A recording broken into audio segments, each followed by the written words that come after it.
This conference will now be recorded. Welcome, everybody, and I'm looking forward to today's at least topic. We'll see how it comes through in the conversation. Tell you, you might have kind of heard briefly a conversation Mike, Sheila, and I were having, and this kind of was germinated in our last STP meeting that was in Park City about a month ago, and it's a recurring thing I've been having, which is, if you look at the MSP industry, it's becoming more and more kind of average. Everybody's kind of doing the same things, promoting the same things in the same way. There's really no exception. There's very few exceptional examples of great business development in the industry. And what I was thinking about here was saying to both the owners and you guys is seeing if we could set a goal to be exceptional next year. Right, is to do things that to take things up a level and to be actually the most capable and best business developer in our local marketplace. And that's kind of the theme of what we're going to talk to you guys today, and we'll talk to the owners later. Because sometimes some of our owners are actually pretty humble in their success. But I was talking to, I was actually with Mike and you guys on Monday, right? And you guys are heading towards $80,000 in new MRR for the year. Yeah, we had a very strong finish to the year. We're going to finish, I think, like 25% above our projected plan goal for the year, which is really nice accomplishment. And it's come from new dev, it's come from growing CAM accounts. I mean, it's coming from all the buckets we're really pleased with. And just for people, the 80,000, I believe, is just the new MRR figures. And it's like you said, some of it's CAM selling to customers that didn't have full boats. But just so everybody knows, and like I want to say, I talked to Connor, who's in Montana, and he's at $50,000 in new MRR, which is like the most he's ever sold. And then, of course, we know Brian Miller, and we also have AtNet Plus, which is kind of, AtNet Plus is probably selling in the $120,000 to $150,000 in new MRR. And what I just want people to realize, that's exceptional. It's almost by definition. That is exceptional. That is exceptional, right? And what we want to do is get everybody to be that exceptional, right? And second of all is, which part of the theory of the way the group works is that we want to be able to take things that individual people are doing and kind of adopt it more broadly throughout the group, right? And that's that's kind of the theme of what I wanted to talk about today. Is I would hope all of us would set a goal to be the most exceptional marketing group in our industry, in our marketplace, and set that for a goal. And what that really means is, we got to figure out what the gaps are and how to kind of step it up. So the theme I have for you guys, I was going to talk to your owners about it later in the week, is later next week, is set a goal to be exceptional, right? And start to put together a game plan about how we go from whatever level we consider ourselves at now to being exceptional. I have some thoughts here I'll go through, based on working with, across the group for the past couple of years, right? And it looks like Katie's here, right? So as I kind of look around you guys, I want you guys to be the best I want you to be the best marketing people that you want to be, right? And I think we may not think of ourselves this way, but I think in a lot of ways, you guys are actually leaders at your companies too, in most cases, frankly, in all cases, right? So what we take on as an ambition for our company can be, inspiring for those of us, those that are working with us, including the owners, right? So my challenge for all of us, or my challenge, I guess my aspiration for all of us is, let's figure out, what does exceptional look like for each of you, and let's put a game plan together to execute that for each of you. And I was talking to, and maybe some of you guys know this, but I think we'd want to have tangible examples that were the best, right? So what that means is we probably should do some kind of thoughtful analytics or research on people we primarily compete with and be able to tangibly say, here's what we do that's different and better than what those guys do, right? Both in a marketing standpoint, and I'll get the value proposition standpoint here in a second. So I think one thing we haven't done to date in SDP is do a lot of comparative stuff on the competitive side. But what I'd love for you guys to be, if we were having this meeting a year from now, I'd want you all to be able to say, we are by far the best marketing MSP in our local marketplace. And here's the things we're putting in place to achieve that. And here's the results we've been getting based on doing that. That all make sense to people so far? Yeah, so I guess part of it is, we're kind of all putting together our marketing plans this year, and sometimes there's a what I call kind of on the margin thinking when you do a marketing plan, which is, here's what we did last year. We're kind of do the same. What I want to challenge us to do is to say, start almost saying like, what's required to be the best marketing group or marketing function in my local marketplace, right? And let's develop a plan around that, right? Let's actually aspire to be the best. And I have some thoughts on what it means, but the third bullet point is what I think is most important in terms of your content, which is very few people do a very good job telling the story of why the relationships you have with your clients are better than the relationships that other MSPs have with their clients.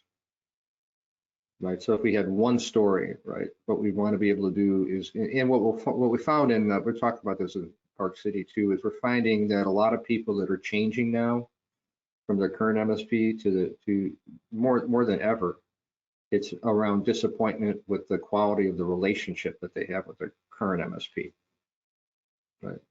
So one thing I would love to see in all of your marketing stuff is a lot more content around clients as opposed to technology. Right. I'm looking at Alex. For some reason, whenever Alex comes in, she's always in my view. But I know Doug's done a lot of work kind of reestablishing great relationships with clients and customers, right? And we should start to be able to tell that story and distinguish between the relationships we have versus what's kind of typical with an MSP. Right, and what that really means around it, I think it has two components to it. One is just featuring your clients and content a lot more. Let me ask you this question, Mike Sheila. Like I looked at your YouTube channel, right? And you had that one event with a client, the architect client. I can't remember the name of it. Help me with the name. Sure. Yeah, Krista Kerrigan. Yeah. Yeah. What I'd like to do for you guys next year is have you see more of your YouTube content with clients than all that other stuff. Yeah, we're the other stuff's good too. Yeah, I'm actively inviting clients to do similar webinars with got 3 or 4 interested parties. So it's just now a matter of scheduling. Yeah. It'd be interesting for you guys to kind of look at your previous marketing and how much of it was focused on clients and relationships and how much was it focused on something else, right? So I think a lot of it a great thing would be to be able to shift that balance a little bit. And the other thing too is I think if Ashley's on, yeah. So what Ashley did, which I thought was brilliant, was actually start to do webinars and create content around their business review process and make that come to life for people. Like, what is it? How do you kind of go through the key things is you make it tangible. Like, what is it that actually occurs, right? And then second of all, how does it kind of line up what clients want to accomplish in their business with the way that we support them technologically, right?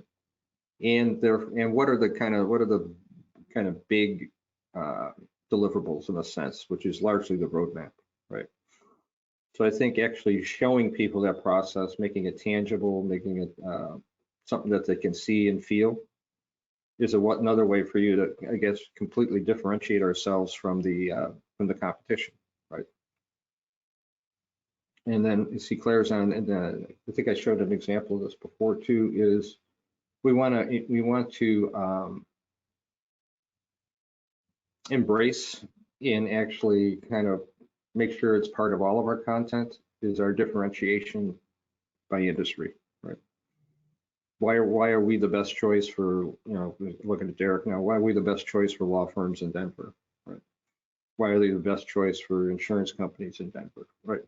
We want that to be the story, because that's gonna most directly impact people reaching out to us and increasing our inbound leads, and also is going to make them more pre-sold to work with us. I don't know if it was Marissa's on. I don't know if she's supposed to be on. I don't know if she's on. But the other thing I was thinking about, what kind of distinguishes Jay and those AtNet Plus, and kind of what has he been doing? We've probably working together now 6 years. So I always try to figure out, like, what is it that he's doing that's creating these kind of outside results? And the one thing he does every single month is he has some kind of either webinar or joint event with an ally. And by doing it, every month for like 4 or 5 years, a lot of his current success is built on things he's been doing for years, but probably is things he did 2 or 3 years ago. Right.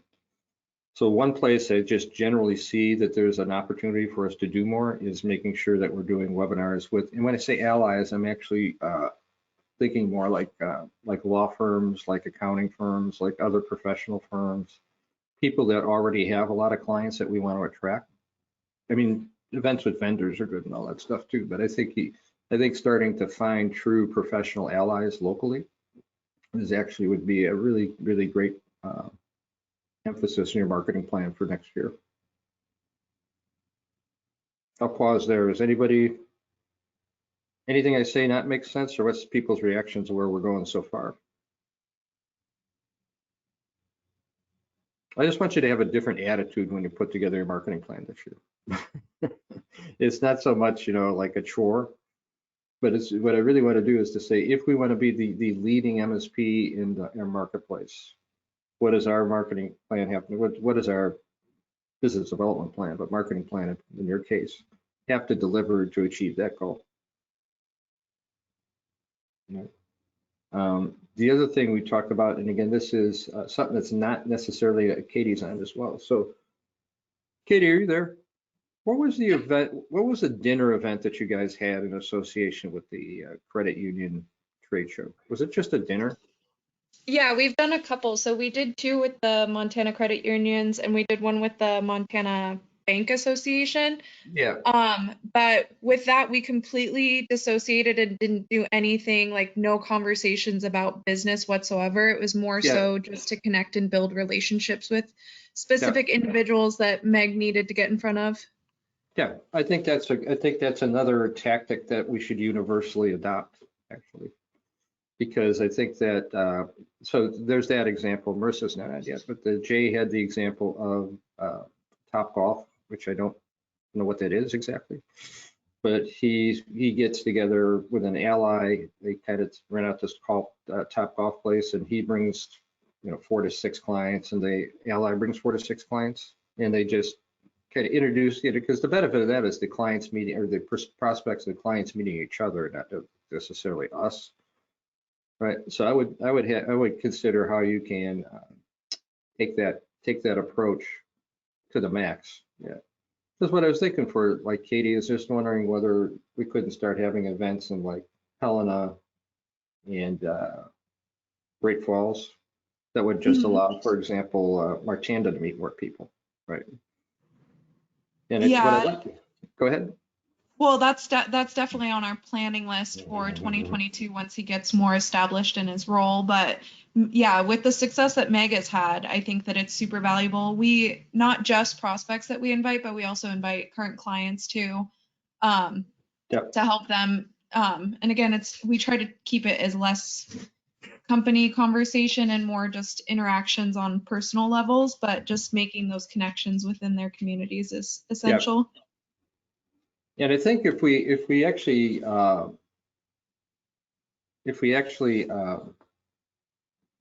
emphasize that, I don't know what the word is exactly. I want to say a word that's more than emphasized, but if we, I guess, embrace it, I honestly think we could be doing the kinds of things that other people aren't doing, honestly.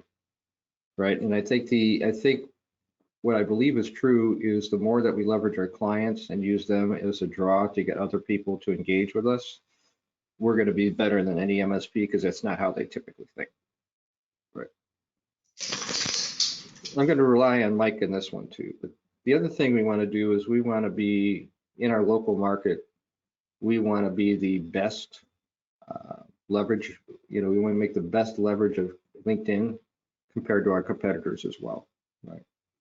And this is an ambitious one, so we might not want to take it this far, but I know that there are ways that you can like automate within LinkedIn where you can actually just send out little emails that say, hey, we see that you're in the legal industry, here's a video we put together on document management system, thought you might be interested in it. Right. Doing that as a human being is like a lot of work. But help me with this, Mike. I believe there's ways you can use tools like Conversify and some other things where we can set up like automated workflow that can actually kind of surreptitiously or in a non-promotional way send stuff out to people and just drive them to our I'm website. sure you will be shocked to learn this, Mike, but I don't automate anything on them. Yeah, I was going to say you're a machine though, right? I think there are ways to automate There are ways,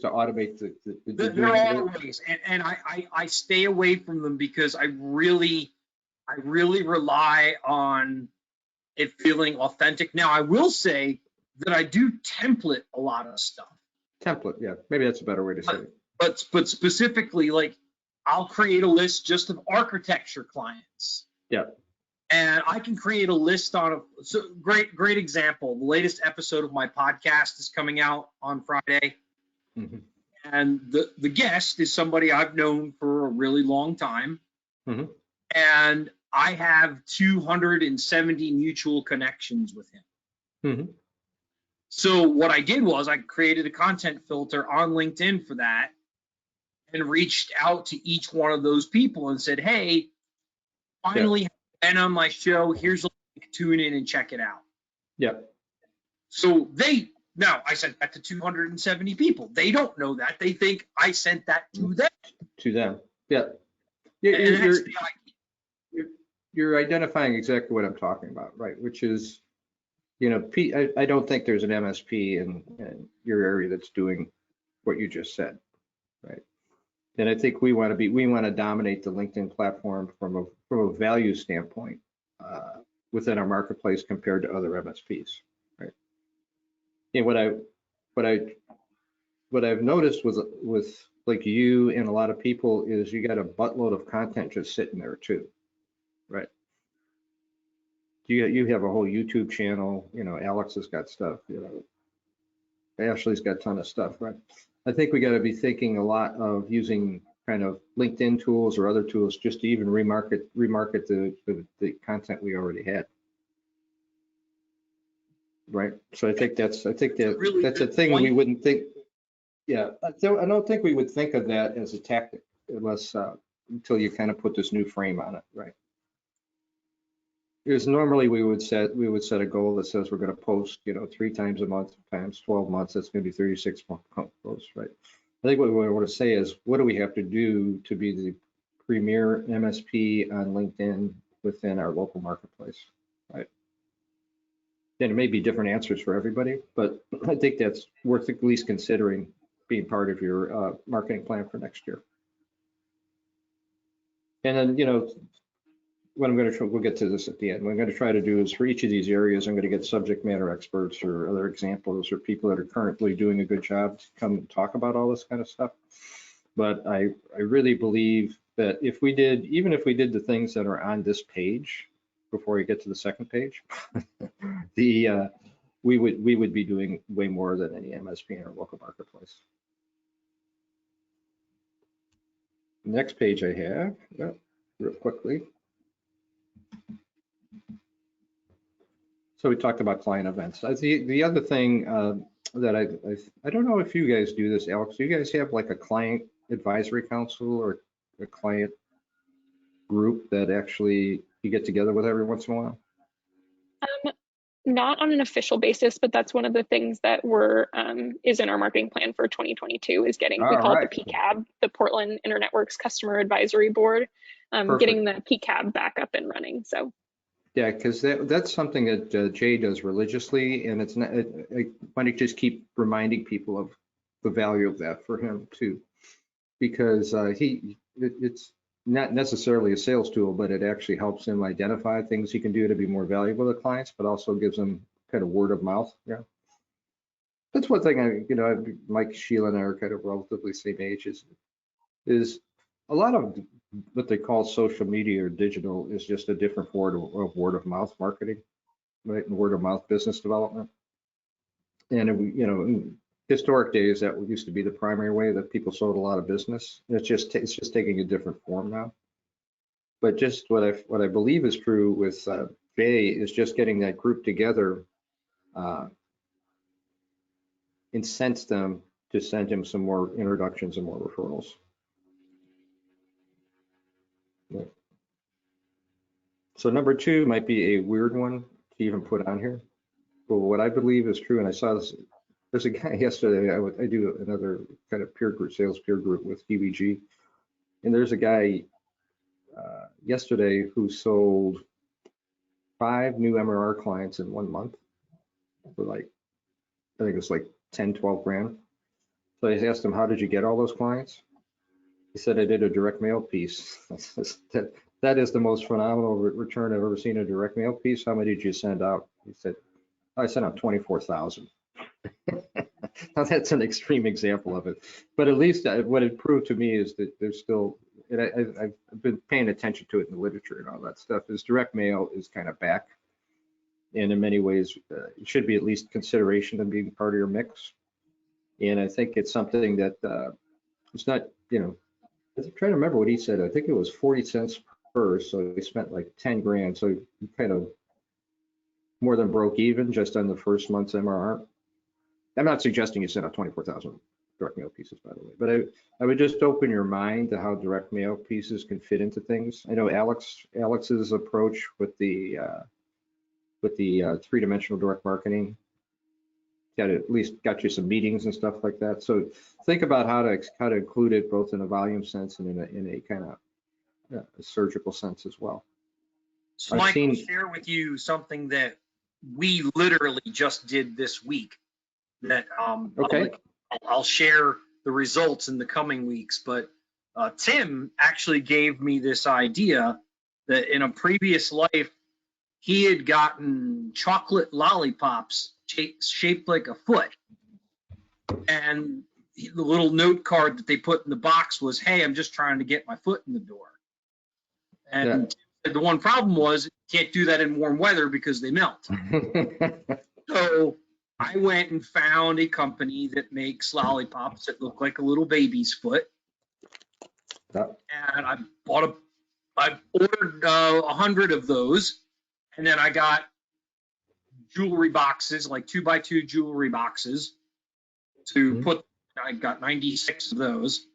And I sent out 60 of them in the mail yesterday. And what this was is Tim and I developed a 100 list. So we had a target list specifically of architecture and government contractors.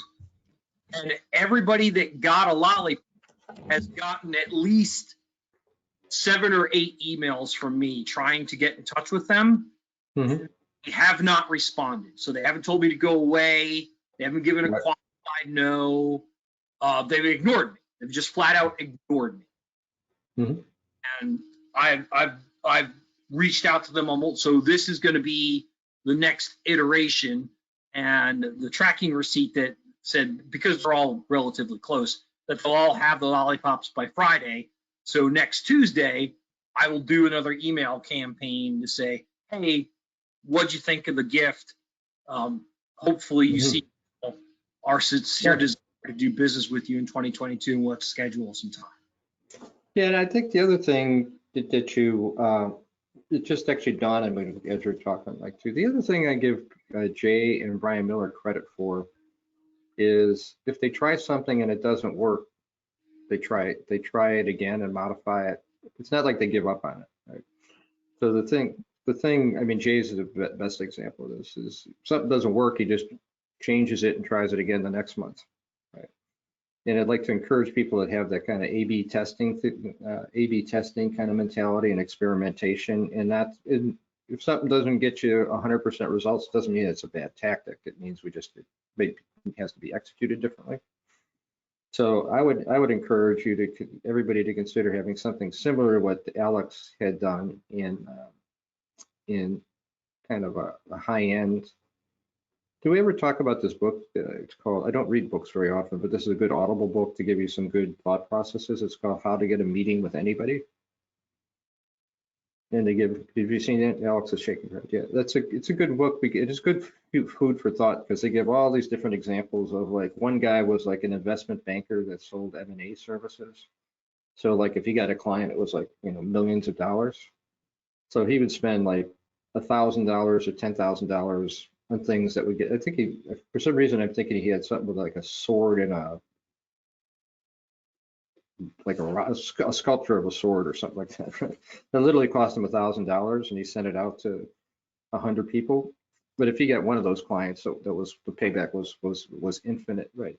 So that's an extreme example. And then there's obviously the more trite examples, kind of, not the more trite examples, but it can give you a good thought process for, what are some things we could try. So I'd just encourage that there's some experimentation in your marketing plan for direct mail next year. And the next one's important too as well, because, and I think that Marissa's trying to do this with Jay a little bit more, but the owners of your company tend to have relationships that many of us don't have, right? And what you want to do is you want your owner to have kind of the best brand in the local marketplace too, right? And again, I'm kind of looking at Alex right here, but Doug Westerfeld in Portland probably knows more prominent people in Portland than probably anybody. I was going to say anybody but the mayor, but I'm guessing that's not a good example these days, right? And the question is that he doesn't have the time. Especially in Portland, that's not a good example. Yeah, I was going to say, it used to be a good example in Chicago, but it's not a good example here either. But but Doug, I mean, in part of it is that he just doesn't have, and he's oriented this way. So he's probably more active with doing this than most people. But really, I'd make part of your marketing plan next year to say, what brand should our owner have? What personal brand should he or she have, right? And are we doing all the stuff to help him or her make connections, to leverage relationships they have, et cetera, right? Particularly if they're not oriented. It doesn't matter if they're oriented that way or not, right? So basically, I believe this is true of Alex, but I know it's true of Marissa, that they actually have control over the LinkedIn accounts of the owner. And they're actually, asking for connections or asking for meetings, and they're working the network in a way that the owner.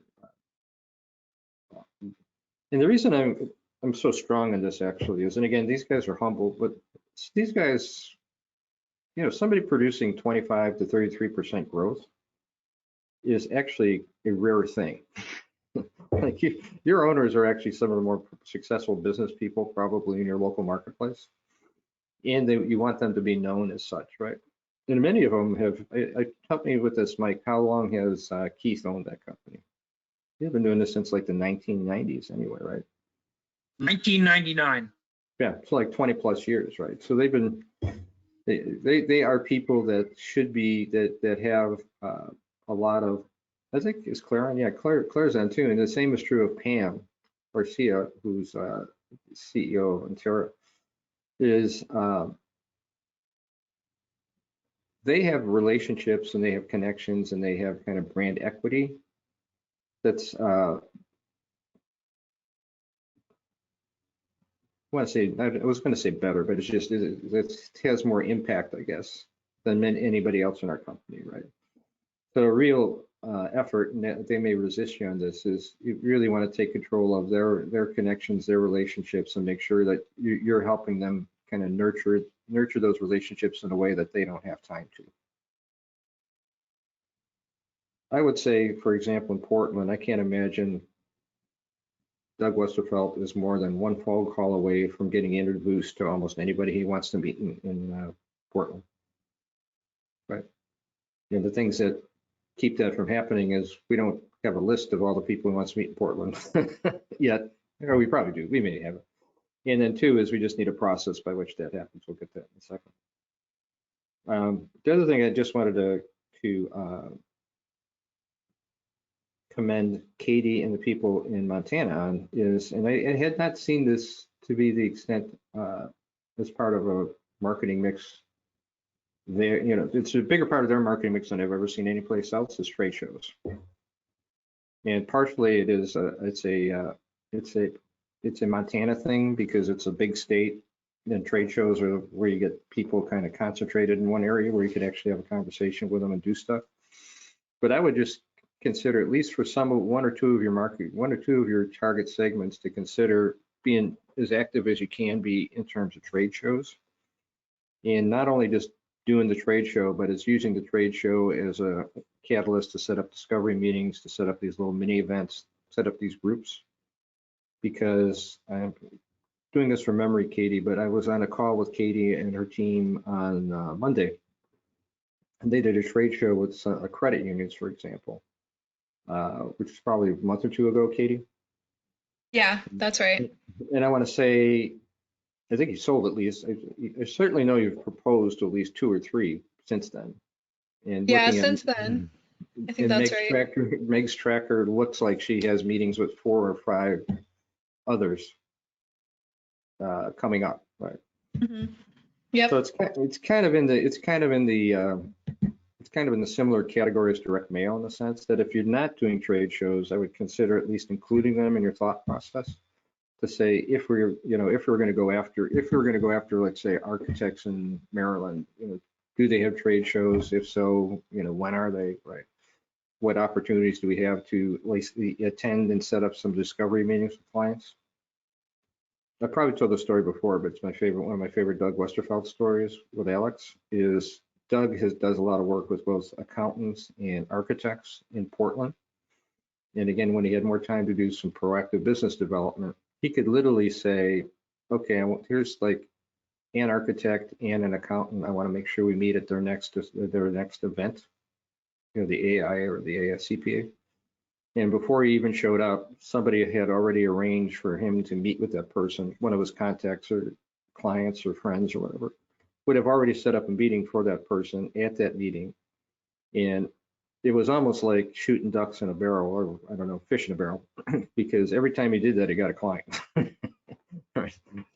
So one part of the marketing plan is, how can we free him up to do more of that stuff and make some of those things happen? So trade shows, and then I'm going to cover the last 2 real quickly. But the other thing that is not that I think all of us can improve on is, I'll start with co-manage first. I think co-manage is a distinct marketplace that most of those clients find us, or we run across them, and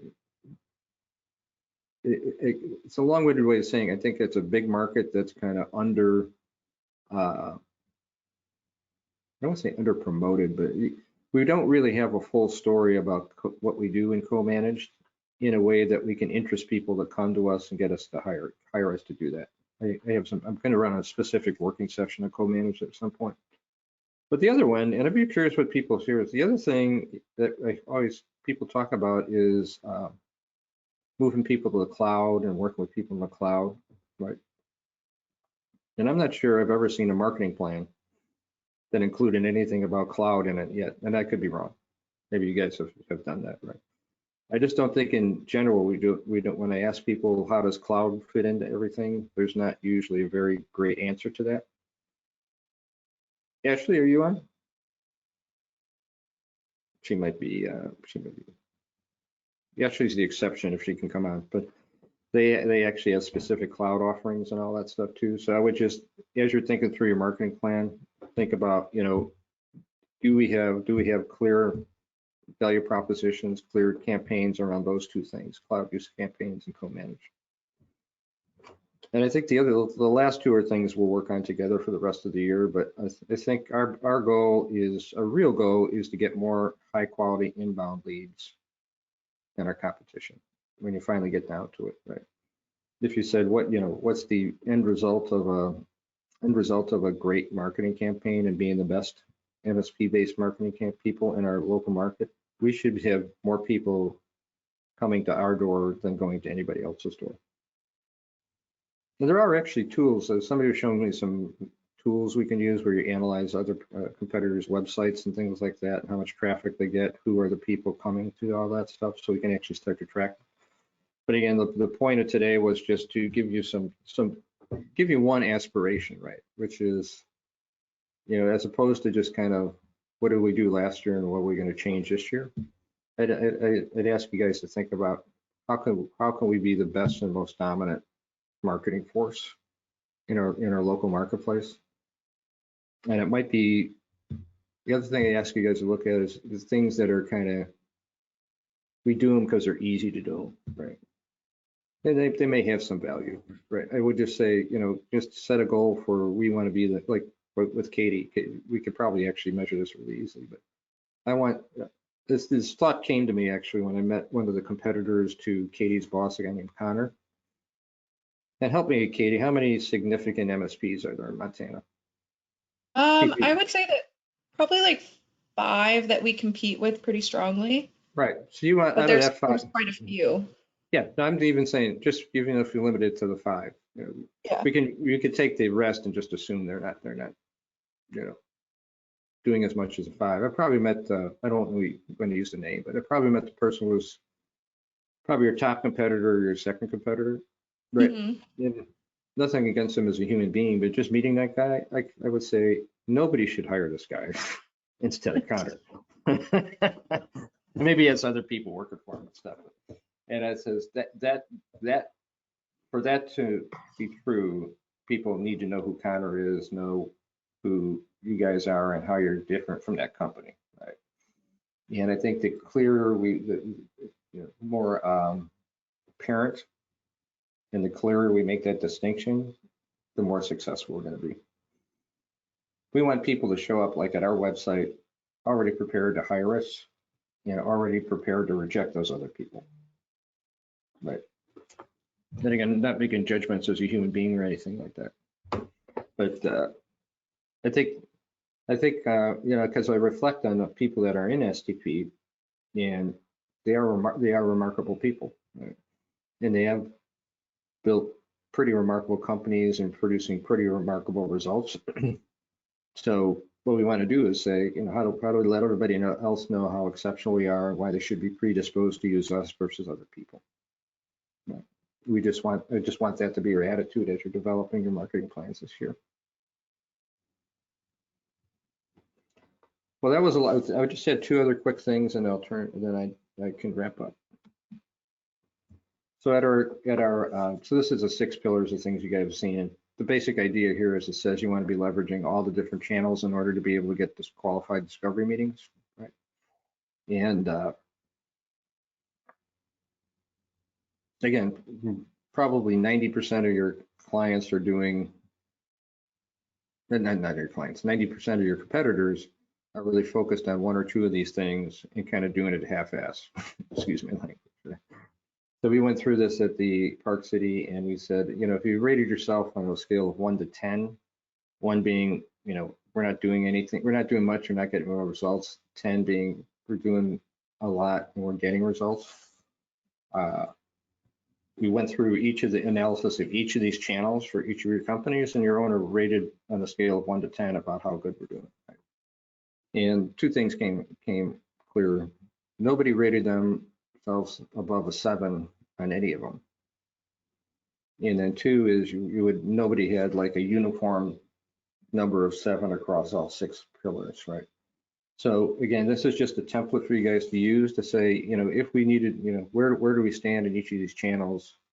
Where do we need to make the biggest jumps, and how do we make those jumps, right? And again, you can't be a 10 in everything. So use this as a thought process as you develop your marketing plan. I wanted to do one thing here, and this is, I'll call this my Mike Sheila slide, actually. So it always dawned on me that there's no, so most businesses, let's just start with this premise, a lot of businesses sold through word of mouth, right? If I was presenting in front of a group of average MSPs, and I've done it, and I asked them, how many referrals did you get last year and how many of those turned into business? The number is always numbers either 4 or 5. And if they've been in business and they got a heartbeat, if they, fog a mirror, it doesn't matter how great an MSP they are or not great, the number tends to be 4. And they give themselves a lot of credit at being great salespeople because if they're qualified, they tend to close all 4, that they get. Not like they're getting 20 and they close 4. It's like they're getting 6 and they close 4, right? And what I always wanted to do in a marketing plan was set a goal for getting introductions, right? So an introduction is different in the sense that all you're trying to do, like Mike, like if Mike knows Alex, all an introduction is, Mike, would you be willing to introduce me to Alex and see if she would be interested in having a conversation or discussion, right? I'm just trying to build my network within the MSP community. I was very impressed with Portland Inter Networks, just wanted to learn more about them and talk to the people at London. Would you be willing to introduce me to her? And knowing Mike, he was going to say, absolutely not. No, yes. So just think about if you ask your clients, or if you ask your allies, or if you ask your. So Mike, I'll tell you a funny story about that. Yeah. Years ago, there was a big article about the CEO of a local bank here in the Baltimore Business Journal. Mhm. And I never met the woman, but after reading that article, I'm like, well, that's someone I need to talk to. Mhm. So I looked her up on LinkedIn and saw that she was connected to somebody who was a client of mine. Mhm. And I emailed him and I said, hey, Wayne, I just read an article about Mary Ann in the journal, and I see you're connected to her. Would you mind introducing me? And he literally said, no, I'm not going to introduce you to Mary Ann because that's the wrong person. But I will introduce you to the person that I do all my project work for there. Perfect. That introduction to my first contract with them was under 30 days, which is almost unheard of in any industry. Yeah, and it's funny. I was thinking, like, what are some measurements to say that you're kind of dominating the marketplace? I think one key measure is actually how many introductions you're getting from people that you know to your ideal clients that you want to attract, right? It's funny, Alex, I don't even know if you know this story, but when I first started working with Doug, this began 5 years ago, he's asking me, all the stuff they should do in business development. I says, Doug, all you got to do is take 90 minutes a week. No, it was an hour a week to just work what we would call your Rolodex in those days, but work your contact base and ask them to introduce you to people. And then you spend another hour of the week just following up with that, either meeting with people or contacting by. Doug did that religiously, by the way, Alex, for a year. And he easily got 12 clients just doing that. Right. And it always dawned on me, it always kind of mystified me why there wasn't like a business process in any business, but all of our MSPs, which basically says we're going to systematically act for introductions and track how many we get, right? Because literally, if you thought about clients, asking good business contacts, asking former clients, former employees, you can just write down a laundry list of people. Even if you get like one referral or one introduction a week, which is pretty minimal, that's still like 50 more than a typical MSP is going to get because they're not asking us to. So I pulled this one out and I'm going to kind of keep bringing it up, but I think it would be good if you guys brought this up in your marketing plan because it doesn't seem like marketing, but it's actually probably the most important marketing thing you could do, right? And if you guys can get in front of 50 times more than a typical MSP, you're clearly going to dominate your local marketplace. Makes sense? I just want to go back to one last thing and we'll wrap up. On the inbound side, we want to have continuing discussions around this, and we're going to try to get some subject matter experts and some best practices. But we need to figure out how to be getting more inbound leads than our competition. And the one thing I don't know, but I've heard should be included in our plans in that area is the retargeting stuff. There's a guy named Ivan who's the best MSP I know at digital marketing. And he says retargeting is the thing. So last time I knew, he got 16 clients purely through inbound meets in a year. And so there's a lot of things that go into it. But the one thing he says is if people are not doing to consider is continue to use like retargeting, which I guess that's where somebody goes to your website and you kind of stalk them digitally for a while, right? So if that wasn't in your plan, at least consider it.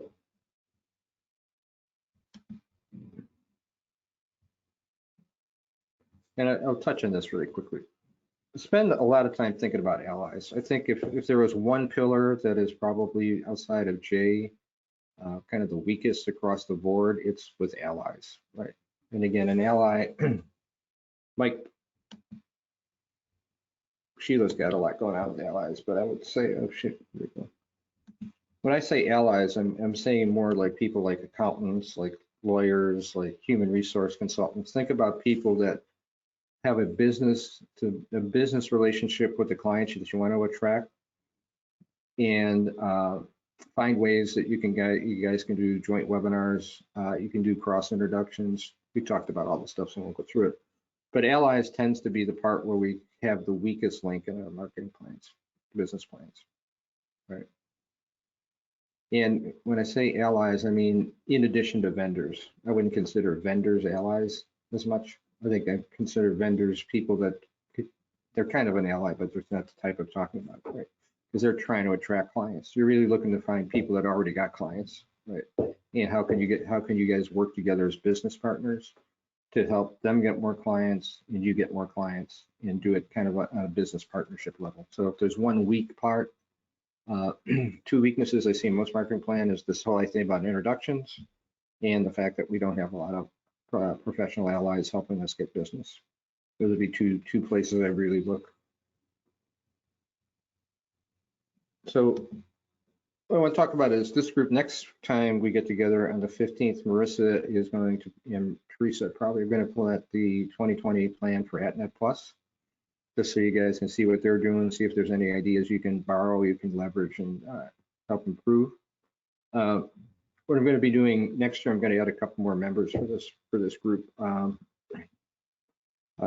think the other thing I'm going to offer for you and the offers is if you guys want help in developing your marketing plan, I'm here for you to do that. Again, it can be anything from a cursory review to working session, whatever you guys want. And if you want help in developing your marketing plan for next year, I'm going to offer it to both you and your owner. And just next year, what I'm going to try to do, I'm going to plan out.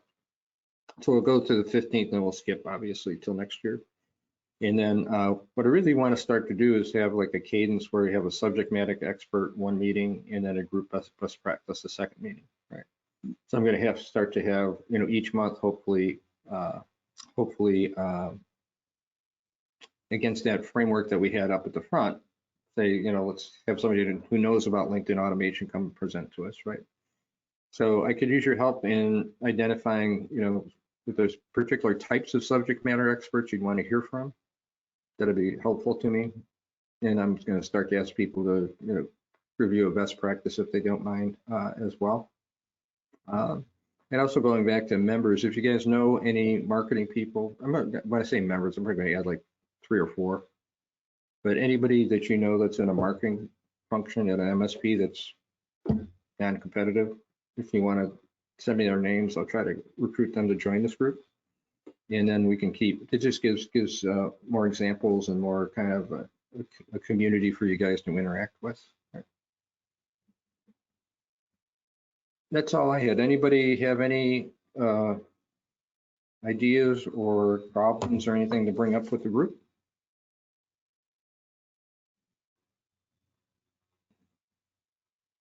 If not, then I will end this 5 minutes early. Or actually 10 minutes over, depending on how I apply this time. But I really do, it's funny, I was thinking about this today the thing I really wanted you guys to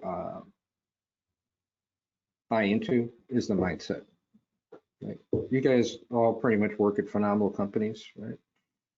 And I think you guys are in a position to be kind of, I think all of you actually are, I would consider you leaders of your company. So what we want to do is have that aspiration for both yourself and your owner and your company come, help you identify what does that look like for marketing next year, what's going to change, and how I would actually set a goal to be the most dominant marketing force in the MSP industry in your local area. Right? I think like Mike said, the bar's not that high. And if we actually execute on some of the stuff within those first 2 pages, there's a clear pathway available for you guys to do that. Actually, Derek, I see you there. Who would you consider in the MSP industry in Denver to be the most prominent in terms of marketing and business development? Our chief competitor. Yeah.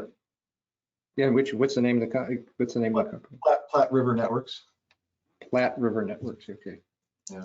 Because I know there's a guy that's been a business development for MSPs for like 20 years, and I see a lot of his stuff. I mean, I think that might be the person you're referring to. Yeah, probably Camillus. Yeah. And so you can see that that person's active, and he looks to be a good business developer and all that stuff too. So a year from now, we want the answer to be you guys. Yeah, absolutely. All right, everybody. So we'll see each other in a couple of weeks. And thank you all for making time. And if I can be any help to you between now and when you finish up your marketing plan, let me know. Awesome. Sound good? Thank you, guys. Thanks, Michael. Bye-bye. Bye. Bye-bye. God, I was going to say, it looked like Alex was wearing a mask indoors.